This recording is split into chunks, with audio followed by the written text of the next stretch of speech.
மாபெரும் வெற்றி பெற்ற திமுக கூட்டணி. காணாமல் போகும் அரசியல் கட்சிகள். வெளியான தேர்தல் முடிவுகள். அதிர்ச்சியில் எடப்பாடி பழனிசாமி. தமிழ்நாட்டில் கூட்டணி பலத்தோடு இருக்கின்ற திமுக தங்களை இன்னும் பலப்படுத்திக் கொண்டே வருகிறார்கள். இந்தியாவில் மேற்கு வங்கம், கேரளா, கர்நாடகா, தெலுங்கானா போன்ற மாநிலங்களில் எதிர்க்கட்சிகள் தான் ஆட்சியில் இருந்து வருகிறது. ஆனால் அவர்கள் எல்லோரையும் விட தமிழ்நாட்டில் திமுக அரசு மட்டும்தான் RSS, பாஜகவின் கொள்கைக்கு எதிராகவும் பாஜக அரசின் நடவடிக்கைகளுக்கு எதிராகவும் துணிந்து நிற்கிறது. முதல்வர் மு.க. ஸ்டாலின் தலைமையிலான திராவிட மாடல் அரசு மற்ற மாநிலங்களுக்கு வழிகாட்டுகின்ற முன்மாதிரியான அரசாகவே செயல்பட்டு வருகிறது. தமிழ்நாடு கொண்டு வருகின்ற ஒவ்வொரு திட்டத்தையும் தவிர்க்க முடியாமல் பாஜக தேர்தல் வாக்குறுதியாக அளித்து வருகிறது. அரசு பள்ளிகளில் காலை உணவு திட்டம், மகளிர் உரிமை தொகை திட்டம் ஆகியவற்றை மற்ற மாநிலங்கள் பின்பற்ற வேண்டிய நெருக்கடிக்கும் தள்ளப்படுகிறதாம். தமிழ்நாட்டில் 1967 இருந்து இருமொழிக் கொள்கையாகவே பின்பற்றி வருகிறோம். அதை அழித்து மும்மொழிக் கொள்கையை கொண்டு வர வேண்டும் என்பது பாஜகவின் திட்டம். தமிழ்நாட்டில் இந்தியை எந்த வாயிலாவது நடைமுறைப்படுத்தப்பட வேண்டும் என்று வடமாநிலத்தவர்கள் 100 ஆண்டுகளுக்கு மேல் முயற்சி செய்து கொண்டிருக்கிறார்கள். அதற்கு எதிர்வினையாற்றி தமிழ் மொழியை பாதுகாத்து வருவது பெரியார், அண்ணா, கலைஞர், திமுக என்கிற கட்டமைப்பு தான். மொழியை பாதுகாப்பதில் நாம் முன்னோடியாக மாநிலமாக இருந்து வருகிறோம். மகாராஷ்டிரா போன்ற மாநிலங்கள் இப்போதுதான் விழித்திருக்கிறது. ஆட்டுக்கு தாடியும் நாட்டிற்கு ஆளுநரும் அவசியமா என்று 50 ஆண்டுகளுக்கு முன்பே அண்ணா கேள்வி எழுப்பியதும் குறிப்பிடத்தக்கது. இப்போது ஆளுநரின் அடாவடித்தனத்திற்கு திராவிட மாடல் அரசு முற்றுப்புள்ளி வைத்துவிட்டது என்றே சொல்லலாம். அது மட்டுமில்லாமல் 2021 திமுக ஆட்சிக்கு வந்ததிலிருந்து மத்தியில் உள்ள பாஜக அரசுக்கு சிம்ம சொப்பனமாகவே இருந்து வருகிறது. கல்விக்கான நிதியை கொடுக்காமல் ஒன்றிய அரசு நெருக்கடி கொடுத்து வருகிறது. அதையும் சமாளித்து கொண்டு கல்வி வளர்ச்சியில் முன்னோடி மாநிலமாகவே தமிழ்நாடு இருந்து வருவதும் குறிப்பிடத்தக்கது. ஆளுநரை வைத்து நெருக்கடி கொடுத்தார்கள். முறையாக கொடுக்க வேண்டிய நிதியை கொடுக்காமல் நெருக்கடி கொடுத்தார்கள். அமலாக்கத்துறையை வைத்து நெருக்கடி கொடுத்தார்கள். எதற்காகவும் இந்த திமுக அரசும் அஞ்சவில்லை. தொடர்ந்து ஒன்றிய அரசு பாஜக அரசுக்கு எதிராக தமிழ்நாடு போராடும், தமிழ்நாடு வெல்லும் முழக்கத்தை எழுப்பிக் கொண்டேதான் இருக்கிறார்கள். தமிழகத்தில் எல்லோரும் பணிந்து விட்டார்கள். அதிமுக அடிபணிந்து விட்டது. பாமக பணிந்து விட்டது. நாம் தமிழர் கட்சியும் பணிந்து விட்டது. நேற்று முளைத்த தாவேகாவிற்கும் அவர்கள்தான் முதலாளியாம். இப்படி தமிழ்நாட்டில் உள்ள பெரும்பாலான கட்சிகள் இயக்கங்கள், தலைவர்கள் என்று எல்லோரையும் அடிபணிந்து விட்டார்கள். அவர்களால் திமுகவை மட்டும் இன்னும் வீழ்த்த முடியவில்லை என்பதே நிதர்சனம். பணிய வைக்க கூட முடியவில்லை. திமுகவை வீழ்த்த பாஜக எடுத்துள்ள கடைசி ஆயுதம்தான் SIR என்கிற சிறப்பு வாக்காளர் பட்டியல் திருத்தமாம். வாக்கு திருட்டு என்பதற்கும் தேர்தல் திருட்டு என்பதற்கும் நிறைய வேறுபாடுகள் இருக்கிறது. வாக்கு திருட்டு என்பது ஒரு உண்மையான வாக்காளருக்கு மாற்றாக போலியான ஒருவர் வாக்கு அளிப்பதுதான். தேர்தல் திருட்டு என்பது ஒரு கட்சி பெற்ற அபார வெற்றியை அப்படியே அபகரித்து கொண்டு இன்னொரு கட்சி வெற்றி பெற்றதாக அறிவித்து ஆட்சியை அமைப்பதுதான். தேர்தல் முறை ஜனநாயகத்தையே குழி தோண்டி புதைப்பது. அப்படித்தான் அதுக்கு பொருள். அந்த வேலையைத்தான் SIR என்ற பெயரில் பாஜகவும் செய்து வருகிறது. ஹரியானா போன்ற பீகார் போன்று தமிழ்நாட்டில் நடக்காது. இங்கே திமுக, காங்கிரஸ், கம்யூனிஸ்ட், VCK போன்ற கட்சிகளின் பூத் ஏஜெண்டுகள் பலமாக இருந்து வருகிறார்கள். பார்த்து கொள்வார்கள் என்று ஏமாளிகளாக இருந்துவிடக்கூடாது. அதே போலத்தான் ஹரியானாவில் போலி வாக்காளர்கள் 25 லட்சம் பேர் சேர்க்கப்பட்ட விவகாரம் எந்த பூத் ஏஜெண்டுகளுக்கும் தெரியாமல் சேட்டிலைட் சாஃப்ட்வேர் மூலம் நடந்துள்ளது. கர்நாடகா மாநிலம் ஆலந்த தொகுதியிலும் அப்படிப்பட்ட போலி வாக்காளர்கள் மொத்தமாக மேல்மட்ட அளவில் மென்பொருளை பயன்படுத்தி சேர்க்கப்பட்டார்களாம். இந்த மோசடியைத்தான் பூத் அளவில் யாருமே தடுக்க முடியாது. ஏனெனில் இது அவர்களின் பார்வைக்கே வராதாம்.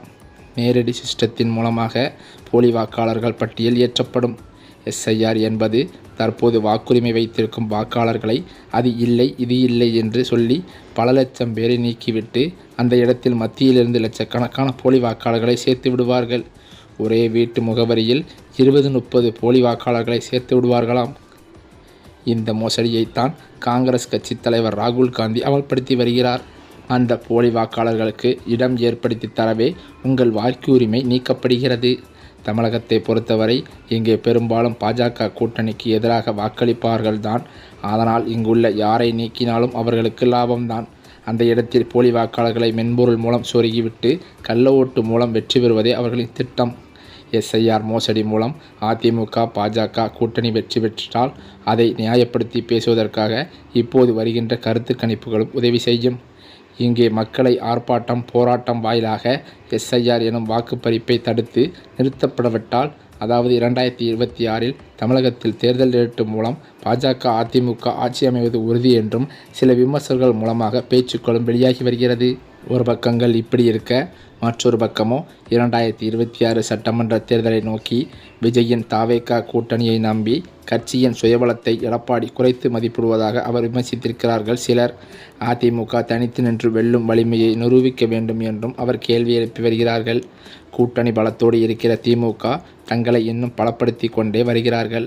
ஆனால் எடப்பாடி பழனிசாமியோ தொடர்ந்து அதிமுகவை பலவீனப்படுத்துவதை மட்டுமே செய்கிறார் என முன்னாள் MP KC பழனிசாமி தற்போது தெரிவித்துள்ளது பல சர்ச்சைகளை கிளப்பி வருகிறது.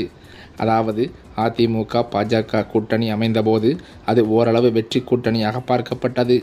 ஆனால் அதிமுக ஒன்றிணைந்தோ அல்லது விலக்கப்பட்ட அதிமுகவினரை கூட்டாக ஒன்றிணைத்தோ வெற்றி பெற்றுவிடும் என்ற நம்பிக்கை அதிமுக தொண்டர்களுக்கும் தமிழக மக்களுக்கும் இருந்து வந்தது. அந்த நேரத்தில் தான் விஜய்க்கு 10% வாக்குகள் தான் கிடைக்கும், அதிலும் 6% திமுக வாக்குகளாகத்தான் இருக்கும், அது அதிமுக வெற்றியை பாதிக்காது என்பதாகத்தான் பேசப்பட்டு வந்தது. அந்த நேரத்தில் தான் விஜயுடன் கூட்டணியும் இல்லை, எந்த உறவும் இல்லை என்பதில் உறுதியாக இருந்தார். அப்பொழுதுதான் களம் அதிமுகவிற்கு சாதகமாக இருந்தது. ஆனால் அந்த சூழ்நிலையில் அதிமுகவை ஒன்றிணைக்க முடியாது என்ற முடிவை எடப்பாடி பழனிசாமி எடுத்தார். அதனுடைய தாக்கத்தை குறைப்பதற்காக கரூர் சம்பவத்திற்கு பிறகு விஜயோடு கூட்டணி என்கிற அஸ்திரத்தை எடுத்தார். தாவேகா தரப்பில் உறுதிப்படுத்தப்படாமலேயே பிள்ளையார் சொல்லி போட்டாச்சு என்றெல்லாம் பேசி வந்தார். அவர்கள் வேறு வழியின்றி கூட்டணிக்கு வந்து விடுவார்கள் என்று நம்பினார் எடப்பாடி பழனிசாமி. இதைத்தான் தாவேகாவின் பொதுக்குழுவில் ஆதவ் அர்ஜுனா கூட எதிர்க்கட்சி அவர்களோடு வந்து சேருமா, எங்களை அழைக்கிறார்கள் என்று கேவலமாக விமர்சிக்கும் அளவு எடப்பாடியின் செயல்கள் ஆகிவிட்டது. அதிமுக அவர்களுக்கு உதவியது என்பதை கூட மறந்துவிட்டு அதிமுகவை அசிங்கப்படுத்தியிருக்கிறார் ஆதவ் அர்ஜுனா. ஆனால் அவர்தான் விஜயோடு கூட்டணிக்கு ஏற்பாடு செய்து விடுவார் என்று பெரிதும் நம்பிக்கை கொண்டு மாவட்ட செயலாளர்கள் கூட்டத்தில் கூட்டணியை நான் பார்த்துக் கொள்கிறேன் என்று பேசிக்கொண்டிருக்கிறார். இதன் காரணத்தினாலேயே வருகின்ற தேர்தலில் பாஜக அதிமுக கூட்டணியை கூட தமிழக வெற்றிக் கழகத்தால் பெற முடியாது என்றும் தகவல்கள் வெளிவந்து கொண்டிருக்கிறது. இப்படிப்பட்ட நிலையில்தான் தமிழ்நாட்டில் சிறப்பு வாக்காளர்கள் திருத்தம் வாயிலாக திமுகவை குறிவைத்து நடத்தப்படும் மாபெரும் சதித்திட்டம் என்று சிலர் கூறி வருகின்றனர். இந்த திட்டத்திற்கு அதிமுக தாவேகா உள்ளிட்ட அனைத்து கட்சிகளும் உடந்தையாக இருப்பதை உணர்ந்து கொள்ள வேண்டும் என்றும், இந்தியாவில் மேற்கு வங்கம், கேரளா, கர்நாடகா, தெலுங்கானா போன்ற மாநிலங்களில் எதிர்க்கட்சிகள் தான் ஆட்சியில் இருந்து வருகிறது. ஆனால் அவர்கள் எல்லோரையும் விட தமிழ்நாட்டில் திமுக அரசு மட்டும்தான் RSS பாஜகவின் கொள்கைக்கு எதிராகவும் பாஜக அரசின் நடவடிக்கைகளுக்கு எதிராகவும் துணிந்து நிற்கிறது. இந்த சூழ்நிலையில்தான் வருகின்ற 2026 சட்டமன்ற தேர்தலில் திமுகவானது பலமான கூட்டணியை வைத்திருக்கும் நிலையில் அதிமுக பல்வேறு பிரிவுகளாக பிரிந்து சிதறி கிடக்கிறது. அது மட்டுமில்லாமல் சிறிதாக வந்த, அதாவது புதியதாக தமிழக வெற்றிக் கழகமும் தகுதியான கூட்டமைப்பு இல்லாமல் திணறிக் கொண்டு வருவதாகவும் சொல்லப்படுகிறது.